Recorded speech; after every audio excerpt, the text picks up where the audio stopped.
मनसा संयमोतवो देवावेतं नमस्ते जसधमे सया वर्णो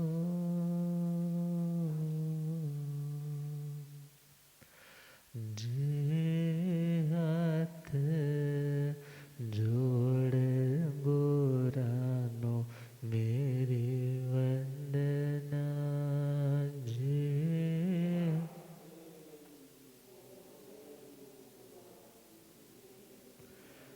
एक बार वंदना हजार बार वंदना एक बार वंदना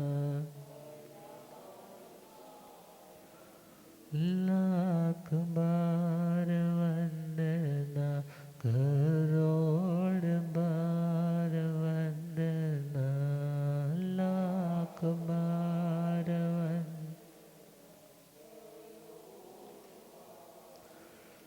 जे हाथ जोड़े गोरानो मेरी वंदना जे हाथ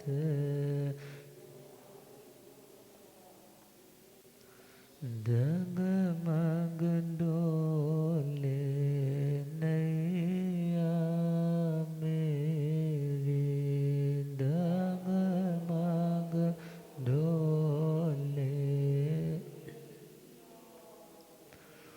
मुझको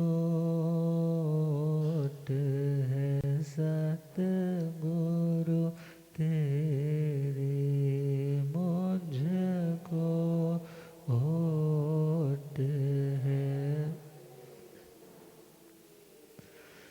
जियासा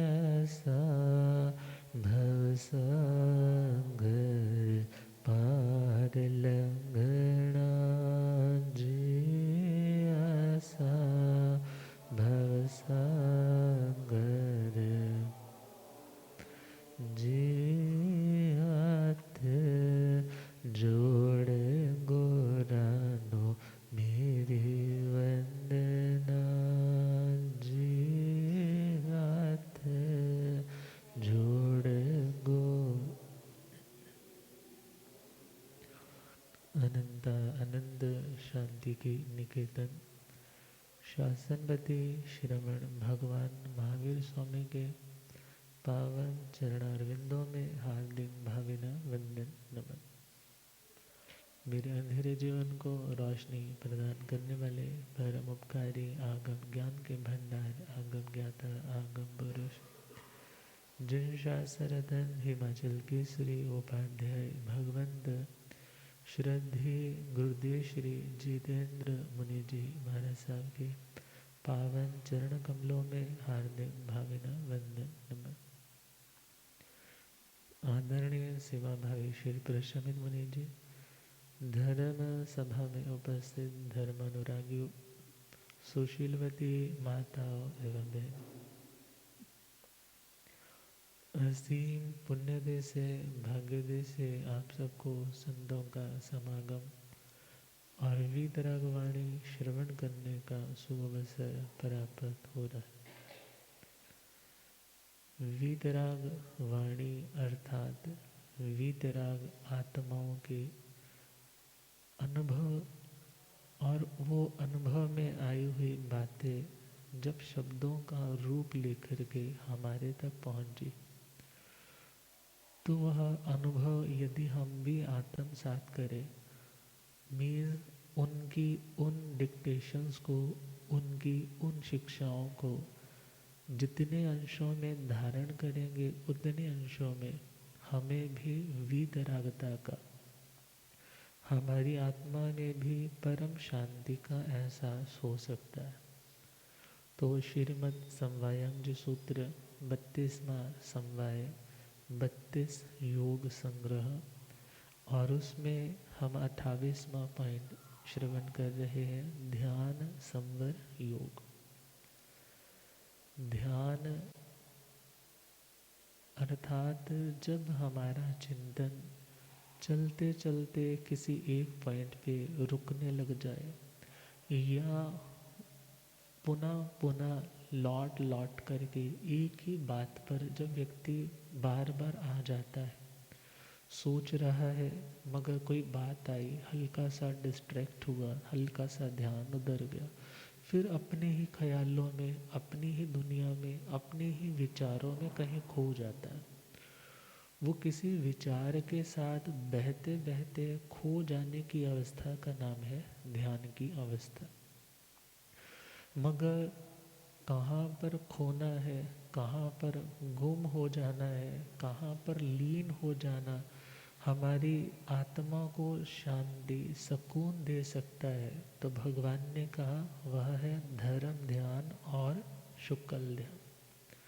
तो धर्म ध्यान तक पहुँचने के लिए आत्मा को वाचना, पृच्छना, परिवर्तना, धर्म कथा, इन आलंबनों का, इन सहारों का सहारा लेना होगा। फिर उसके बाद अनुप्रेक्षाएं बताई जा रही है।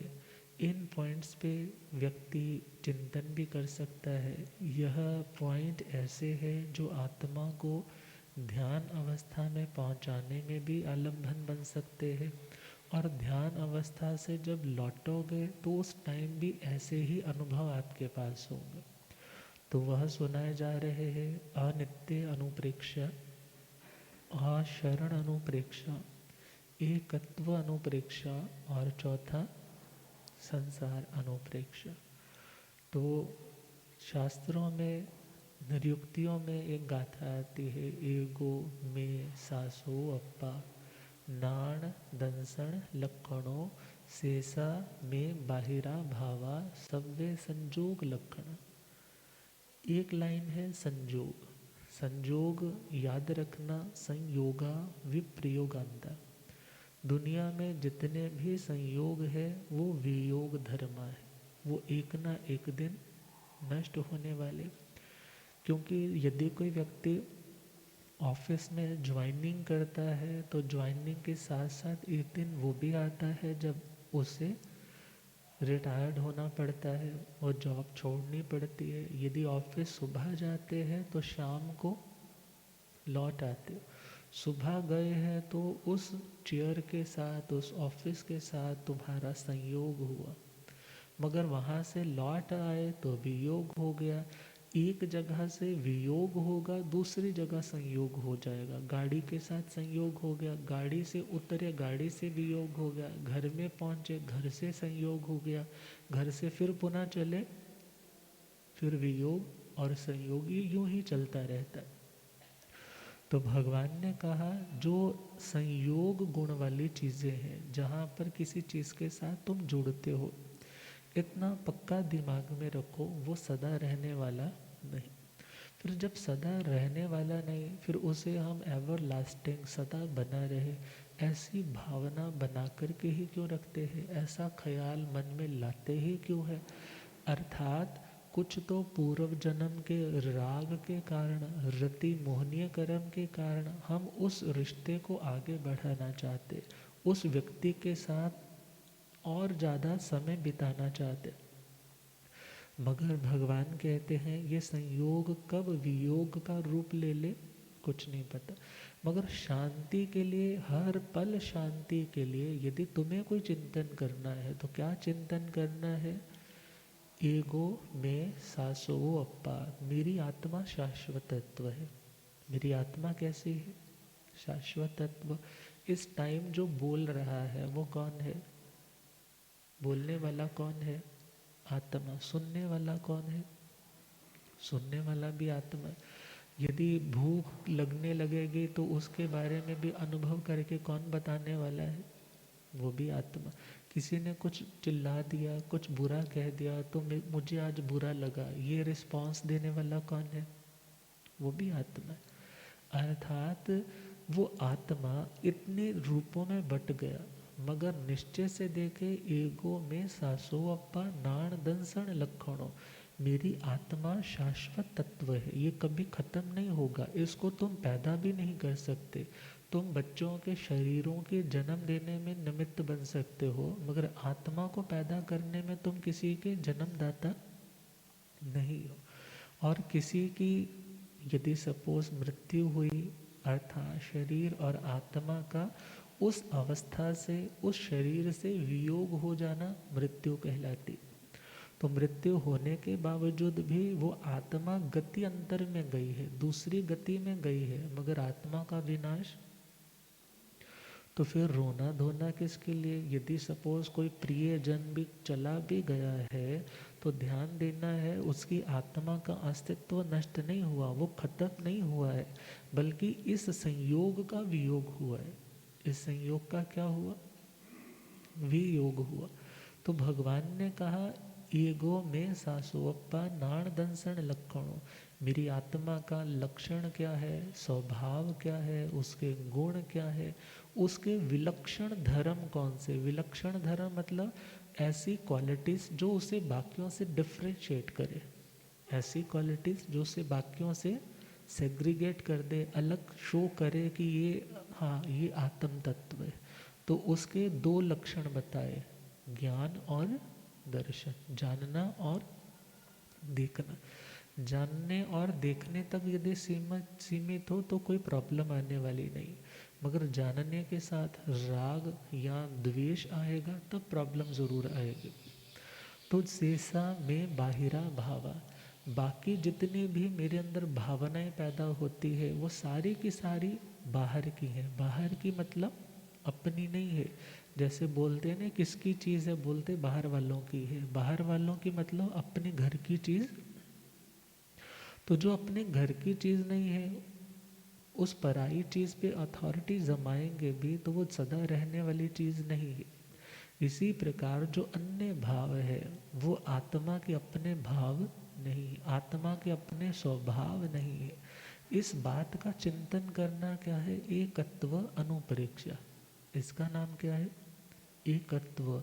एकत्व मतलब मैं अकेला हूँ। चिंतन करो ना, जितनों के साथ जोड़ रखा है ना, पहले वो लिस्ट तैयार करो। तुम किसी की माँ हो, किसी के भाई हो, किसी के पिता हो, किसी के बॉस हो, किसी के आगे शीश झुकाने वाले शिष्य हो, कितने टाइटल्स तुम्हें मिल सकते।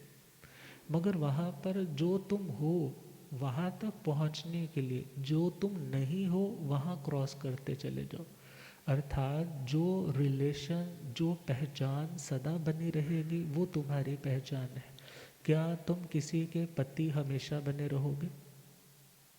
अंतिम टाइम आएगा, तुम चले जाओगे दूसरी जगह पर तुम्हारा जन्म हुआ, तो तुम उसके पति कैसे रह सके?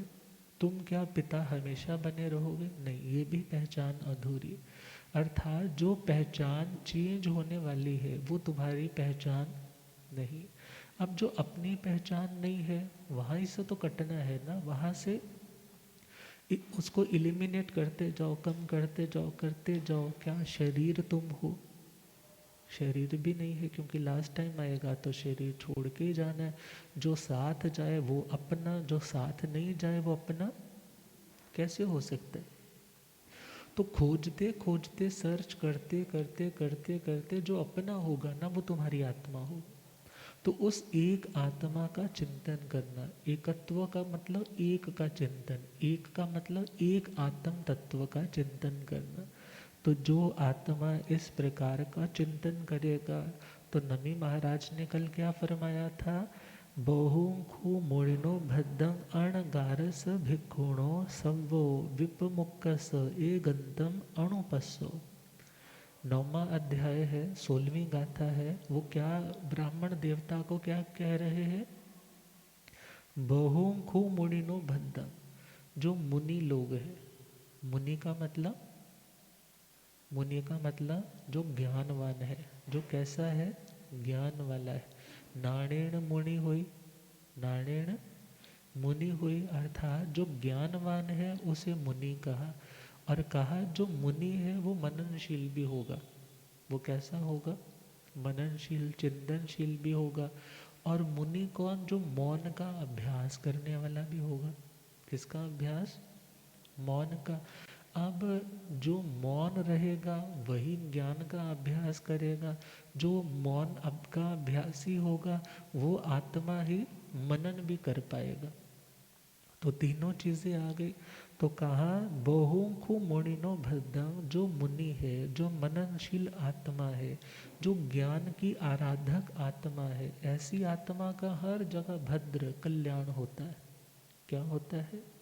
कल्याण होता है।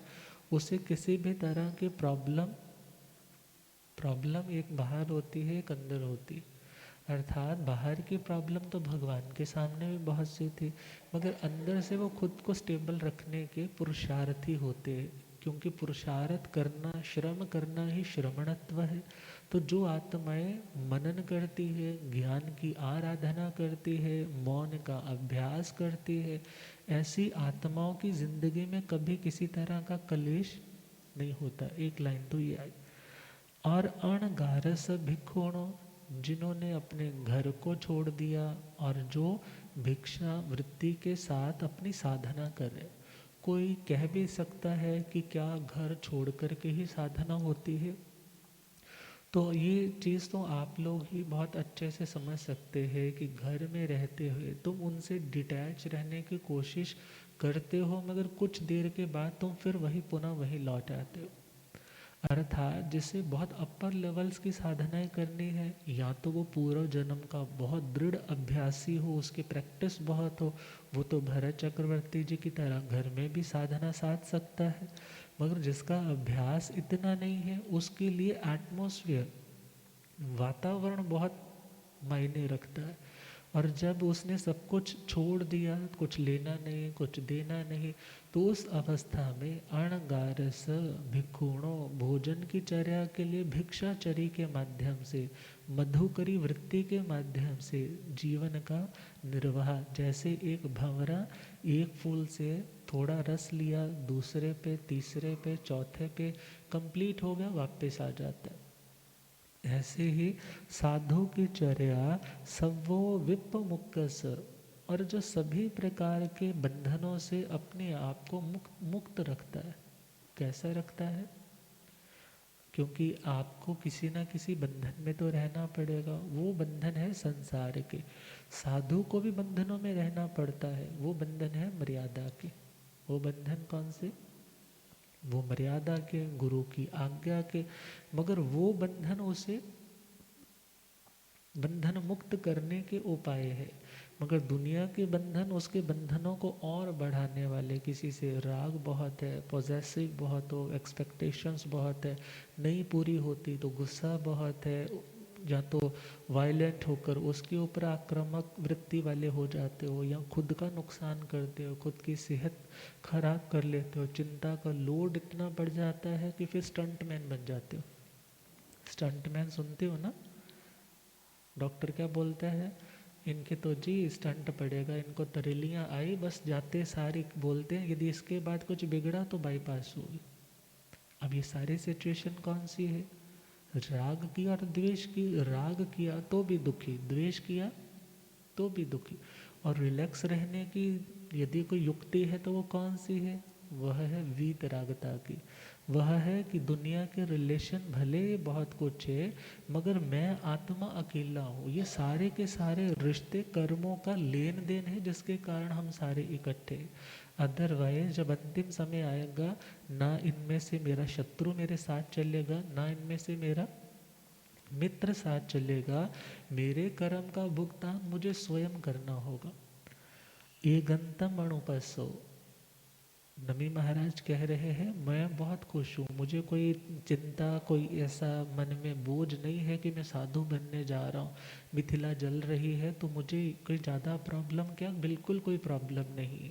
क्यों? क्योंकि मैं मात्र उस एक गंतम अनुपस्सो, मैं उस एक आत्मा की अणुपस्सो, तो मतलब उसकी अनुप्रेक्षा करता हूँ, उसके ऊपर चिंतन करता हूँ, उसके ऊपर मनन करता हूँ। यदि ध्यान दुनिया की ओर जाता भी है, फिर लौट के कहाँ आता है? आत्मा पे कि हे आत्मा, तेरे साथ इस दुनिया का कोई भी वैभव, इतने बड़े बड़े तेरे राजमहल, इतने तेरे हाथी घोड़े रानियां बच्चे, कोई भी अंतिम समय तुम्हारे साथ जाने वाला नहीं, इवन ये शरीर भी साथ जाने वाला नहीं। इसलिए मेरे को इस साधना में किसी भी तरह की प्रॉब्लम नहीं होती। लिखा भी जाता है ना, आप अकेला अवतरे मरे अकेला होए, यों कब हो या जीव को साथी सगो ना कोई। अर्थात जब आते हैं तब भी अकेले हैं, जब जाते हैं तब भी अकेले हैं। ये तो कुछ टाइम का कॉन्ट्रैक्ट पेपर साइन होता है, कर्म के कारण किसके साथ रिलेशन अच्छा रखना है, किसी के साथ बुरा रखना है, वो अच्छा बुरा तुम्हारे सामने है, मगर तुम्हें कैसा रखना है अंदर से, ये तुम्हारी अपनी पर्सनल चॉइस रहती। तो कहा जब अंतिम समय आता है तो कोई भी सका क्या संबंधी क्या तुम्हारे साथ जाने के लिए रेडी नहीं होता। कोई कह सकता नहीं महाराज, हमने तो बहुत बार देखा कि उसके साथ उसकी फैमिली ने सुसाइड कर लिया, उन दोनों ने, उनका अफेयर था, घर वाले नहीं माने, दोनों ने नहर में कूद के जान दे दी। मगर ये कोई ज़रूरी नहीं है वो दोनों एक ही जगह पे पैदा हो, वो दोनों एक ही स्थान पे इकट्ठे पैदा हो। अर्थात अपनी आत्मा का कर्म इंडिविजुअल है, उस दूसरी आत्मा का कर्म उसका इंडिविजुअल, उसका पर्सनल है। इसलिए इस मोह को हटाने के लिए आत्मा का चिंतन करना होगा। और भगवान फरमाते हैं कि हे आत्मा, आत्मा और शरीर ये दो अलग अलग तत्व है, इन दो में से जो तुम्हारा स्वरूप है उसका चिंतन करो। और दुनिया में जितना ममत्व का विस्तार कर रखा है, उस ममत्व की एक्सपैंड की हुई चादर को अब समेटना शुरू करो, क्योंकि जब अंतिम टाइम आता है फिर समेटा समेटी करनी मुश्किल हो जाती। क्योंकि ये पता हो ना, कल सुबह 9 बजे घर से निकलना है तो उसकी पैकिंग 10 दिन के लिए जाना है तो 10 दिन पहले ही शुरू हो जाती। मगर जो व्यक्ति लगा ये रात को है, कुछ देर के लिए लगा है, सोचता है सुबह उठ के कर लूँगा 4 बजे उठ के, अब 4:30 तो उसकी बेचारे की नींद खुली हो, अब उतने में क्या पैकिंग करेगा। इसी प्रकार जो अपना है वो साथ लेकर के जाना है, जो अपना नहीं है वो तो यहीं छोड़ कर के जाना है। जब अंतिम अवस्था आएगी तब अपना ही साथ जाएगा, दुनिया का महल कुछ भी साथ चलने वाला नहीं होगा। इसका जो चिंतन करता है जिंदगी में हर पल, जिसे इस चीज़ का ध्यान है वो धर्म ध्यानी है। वो कौन है? धर्म ध्यानी। अब अगला पॉइंट आ रहा है संसार अनुप्रेक्षा। कौन सी अनुप्रेक्षा? संसार। संसार का मतलब जहाँ हर चीज़ सरक रही है, जहाँ हर चीज़ आगे आगे बढ़ रही है। अर्थात जन्मं दुःखम जरा दुःखम रोगाय मरणाय अहो दुखो हु संसारो जत की संति जंतुणो। अर्थात दुनिया में कोई भी चीज़ शाश्वत तो नहीं, हर चीज़ क्या हो रही है? बदल रही है। कभी जन्मना है, कभी मरना है, कभी रोग है, कभी बुढ़ापा है, कितनी अवस्थाएं चेंज हो रही है। और ये अवस्थाएं आत्मा ने इन चेंज को एक बार नहीं अपनी आत्मा के ऊपर महसूस किया, बल्कि अनंत बार। जैसे रेलवे का ट्रैक होता है ना, रेल ट्रैक देखा है ना आपने भी, अब उस रेल ट्रैक के ऊपर कितनी गाड़ियां निकल गई, कितनी गाड़ियां निकल गई। इस आत्मा के ऊपर कितनी पर्याय निकल गई, नारकी की, त्रियंच की, मनुष्य की, देवता की, पृथ्वी का है, अप का है, तेजस का है, वायु का है, वनस्पति का है। 2 इंद्रिय, 3 इंद्रिय, 4 इंद्रिय, पंच इंद्रिय। अब कभी संगी, कभी असंगी, कभी पर्यापत, कभी अपर्यापत। वो देखो ना, वो 24 दंडक। इस आत्मा ने अनंत बार एक एक स्थान पे जन्म और मरण किया, जन्म भी लिया, मृत्यु की आगोश में भी गया, रोग भी लगे, बुढ़ापा भी आया। और भगवान फरमाते हैं दुनिया में एक भी आकाश प्रदेश ऐसा नहीं जहाँ पर लोकाकाश में इस आत्मा ने जन्म मरण ना किया। और एक भी आत्मा ऐसी नहीं, एक भी व्यक्ति ऐसा नहीं जिसके साथ इस आत्मा का एक दो बार अच्छा संबंध नहीं बल्कि अनंत बार अच्छा संबंध ना बनाओ। और वही आत्मा जिसके साथ अच्छा संबंध है उसके साथ भी एक दो बार नहीं अनंत बार गला काटने वाला, उसको बर्बाद करने वाला ये रिलेशन भी ना बनाओ। अर्थात जब एक भी रिश्ता ऐसा नहीं है जिसके साथ हमारा बुरा या अच्छे रूप में रहना ना रहा हो, इसलिए विचार करना अपना कौन है, ऐसे भटकते रहेंगे। जब आत्मा इन चीज़ों को सुनती है तो उसे ख्याल आता है कि अब मुझे भटकना नहीं। तो ज्ञान अरणों में लिखा है, सर्वे सर्व संबंधा संप्राप्ता देहधारी भी अनादि काल संभ्रांते त्रस स्थावर योनिषु। सभी जीवात्माओं के साथ इस आत्मा का एक दो बार नहीं अनंत, अनंत का मतलब जिसको काउंट ना किया जा सके। क्यों? क्योंकि आत्मा किसी की क्रिएशन नहीं है, कोई इसको बनाता नहीं है, किसी ईश्वर की इच्छा के अधीन आत्मा कर्म नहीं करता, बल्कि आत्मा अपना स्वतंत्र अस्तित्व रखने वाला तत्व, अपना स्वतंत्र कर्म करने की चॉइस उसकी अपनी है। कोई सामने वाला मजबूर कर सकता है, लाख मजबूर कर सकता है, मगर करना नहीं करना ये किसकी चॉइस? आत्मा की चॉइस।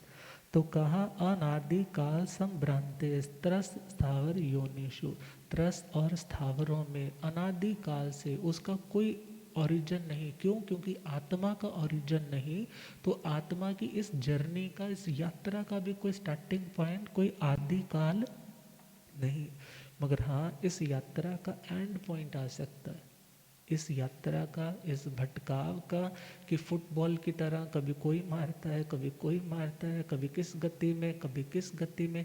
आत्मा स्वयं कर्म करता है और स्वयं उसके ही कर्म दंड का रूप लेकर के, जैसे डंडे से किसी, हॉकी से किसी बॉल को तुम फेंकते हो, ऐसे आत्मा स्वयं अपने ही कर्मों के द्वारा आगे की ओर धकेला जाता है। अब अलग अलग स्थानों पे उसे जन्म भी लेना पड़ेगा, मरना भी पड़ेगा। अर्थात ये यात्रा, जो व्यक्ति सोचता है अब तो बहुत हो गया, कि ऐसे ही एक जिंदगी में व्यक्ति सोचता है यहाँ तो दुखों का अंत नहीं है, तो हे आत्मा, तुमने तो ऐसा कोई लोक का स्थान नहीं है जहाँ पर एक दो बार नहीं अनंत बार दुख ना सहे हो। सातवीं नरक तक के इतने भयंकर घोर दुख सहे हैं।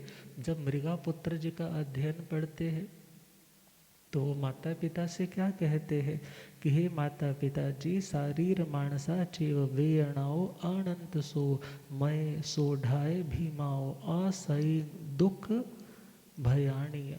अर्थात आप कह रहे हो कि साधु बनने के बाद बहुत दुख सहने पड़ेंगे, मगर मैंने ऐसे दुख एक दो बार नहीं अनंत बार सहे हैं।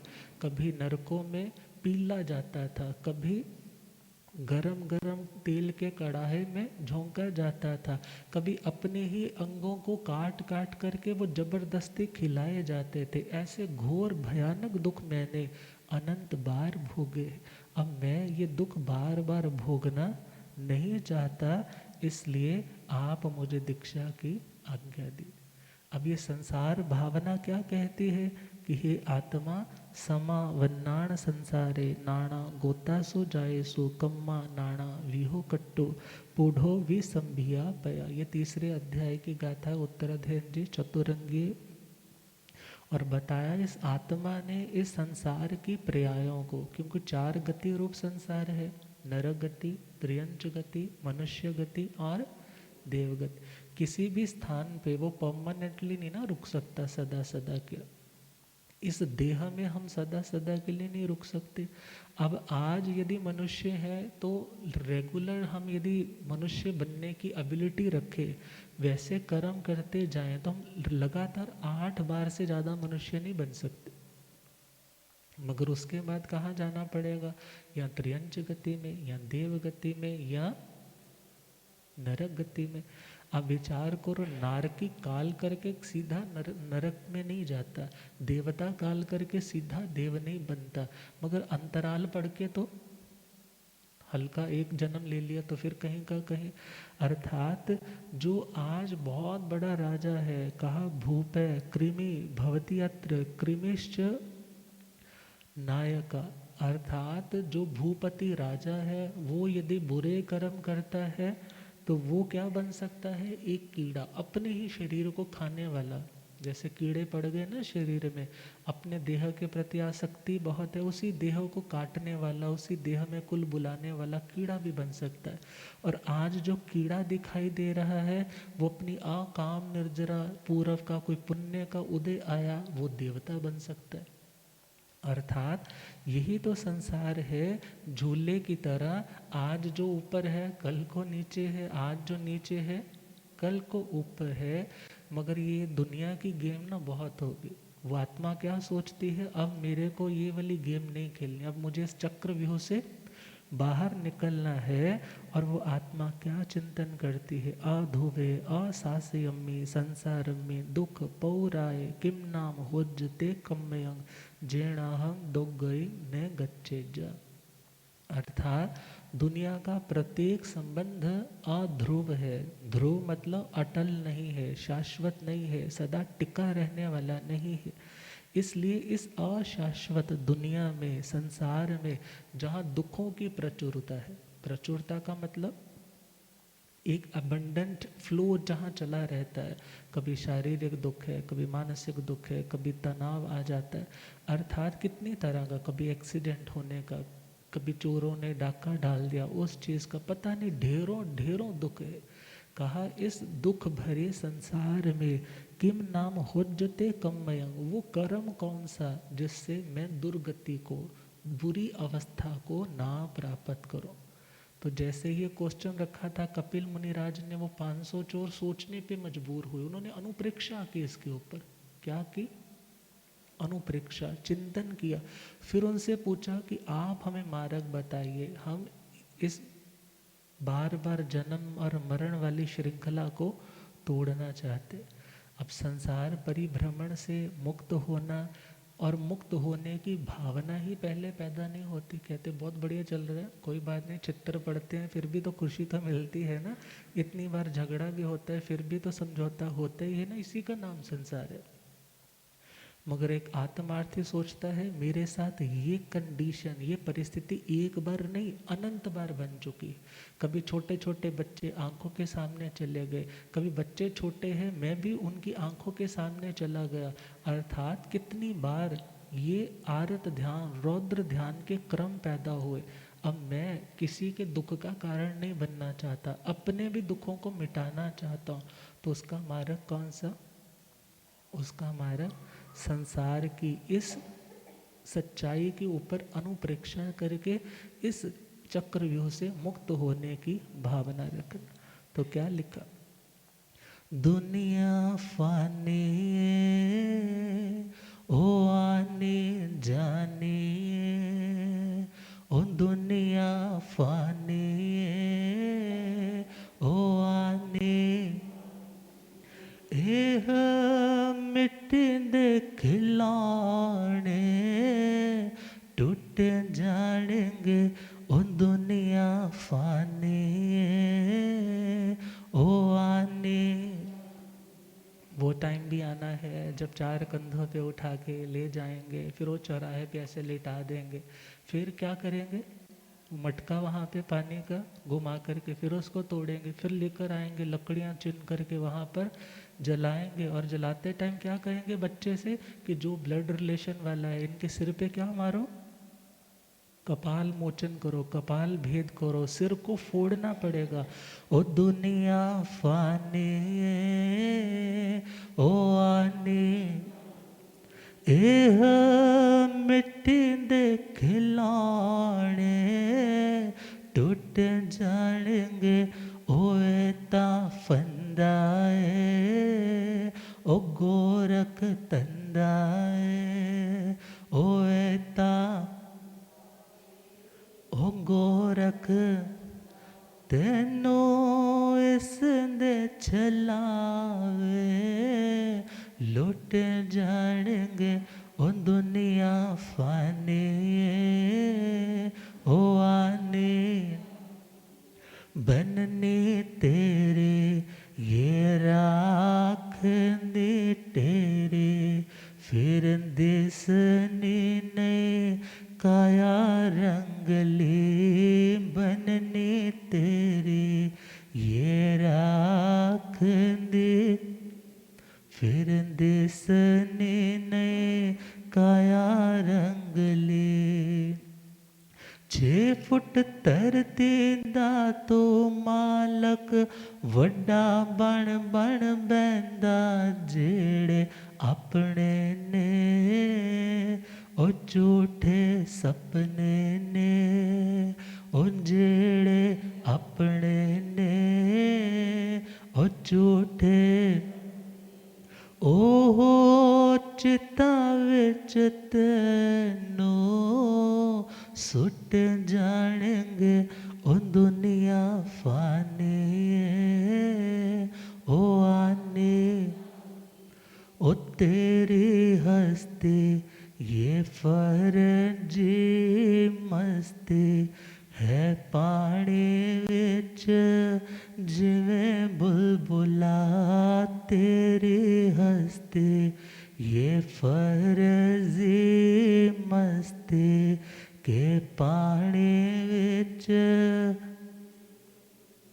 अज भी है ने कल भी है ने चलो चलेंदा मेला कहर गुजारी ना ओ बाजी हारी ना ओ कहर गुजारी ना ओ बाजी होके दुखियां दे गल तेरा कुट जानेंगे इन दुनिया फानी है ओ आने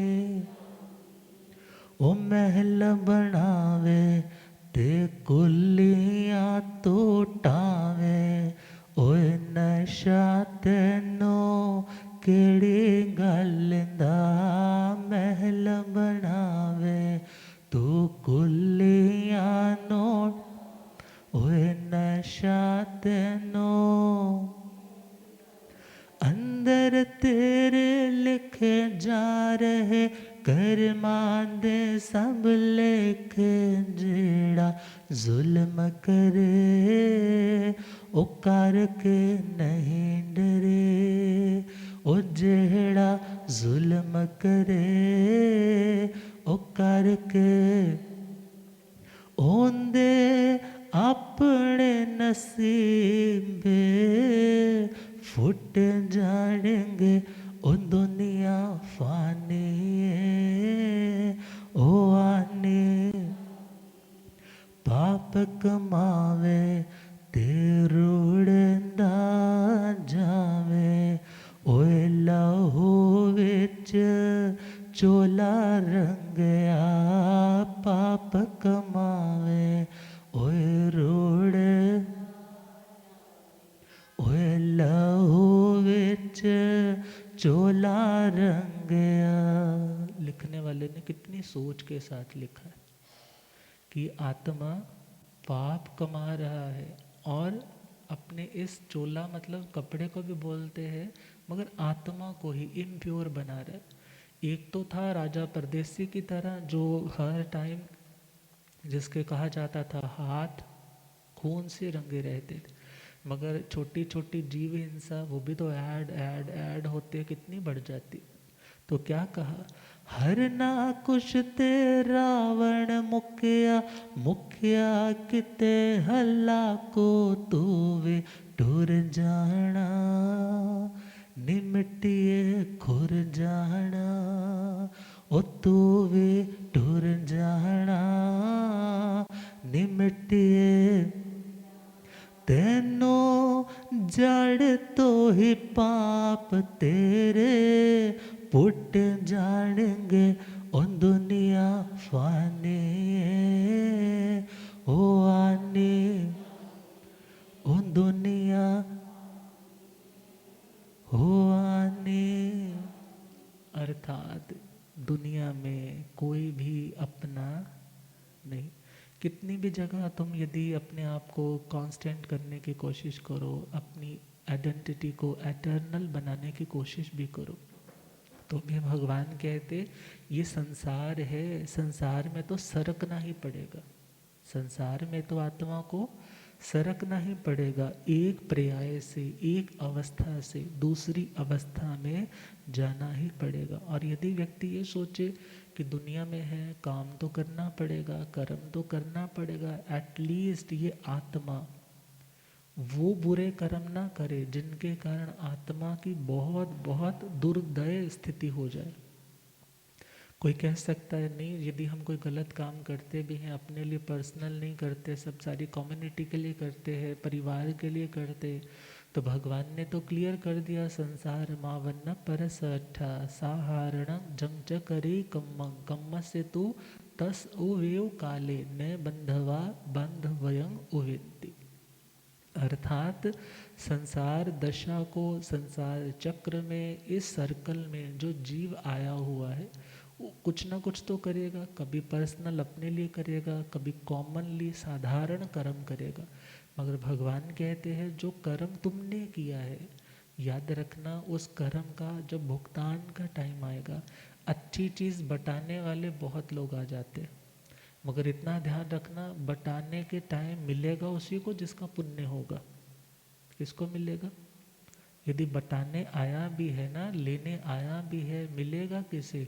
जिसका पुण्य, जिसका भाग्य है वो लेकर के जाएगा, उसको संभाल पाएगा।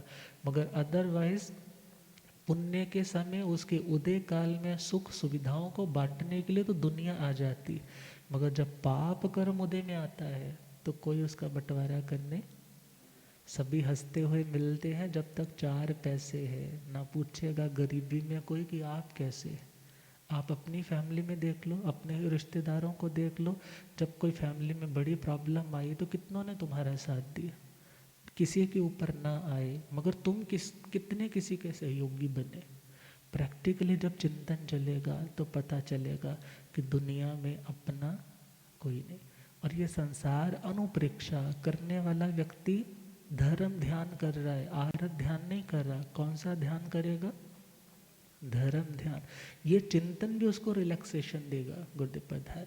हो रब मेरा सतगुरु बन के आया मैनू,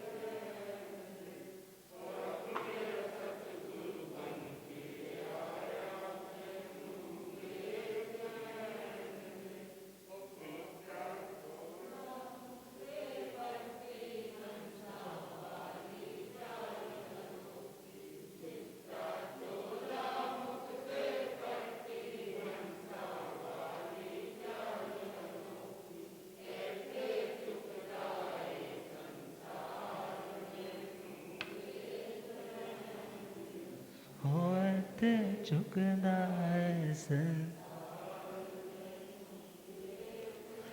हो रब मेरा सतगुरु बन के आया मैनू,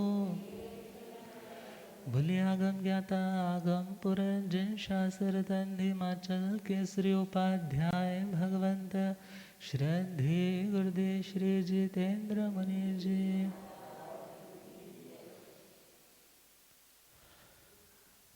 तो संसार दशा में भले तुम कुछ भी हो आज, मगर ये सत्ता आत्मा की तो हमेशा रहेगी, मगर ये कॉस्ट्यूम, ये अवस्था, वो रिश्ते हमेशा सेम रहने वाले नहीं, बदलना ही पड़ेगा। जो बदलाव आना है तो उसको एक्सेप्ट करने के लिए शुरू से तैयारी रखो कि तुम्हें लास्ट टाइम मरना भी सिर्फ कपड़े चेंज की तरह लगे, बहुत अच्छा लगे, रिलैक्सिंग मोड में तुम सारे प्राण अपने छोड़ के नेक्स्ट अच्छी गति में जा सको। मगर दुनिया में पैसा तो बहुत कमा लिया, मगर लिखने वाले ने एक बड़ा ह्यूमरस सी बात लिखी। कोई व्यक्ति बाहर से आया, फॉरेन से, यूएसए से आया होगा, बहुत पैसा कमा करके, तो किसी ने बात की, कहने लगे जो अभी आए थे ना बाहर से, अमेरिका से लोग, वो हमारे जैन साहब, कहने हाँ जैन साहब, कहने लगे वो तो कोमा में चले गए। किस में चले गए? तो वो जो अनपढ़ बेचारे थे ना, उनके घर काम करने वाले कहने लगे अच्छा कॉमा में गए, बड़े लोग हैं कितने भी जा सकते हैं। तो विचार करना है वो अवस्था आए। हाँ, अज्ञान दशा में आत्मा कहाँ से कहाँ भटकता जा रहा है। अभी तो अवेयरनेस है, कुछ किया जा सकता है, मगर यदि कुछ ऐसी तकलीफ में प्राण निकल गए, भावों को हम नहीं अपना अच्छा रख पाए, तो गति अच्छी होने वाली नहीं। हम गुरुदेव कृपा करेंगे इन्हीं भावों के साथ धर्म ध्यान के बाद शुक्ल ध्यान के ऊपर भी चिंतन करेंगे। अब इतना है। ओम शांति।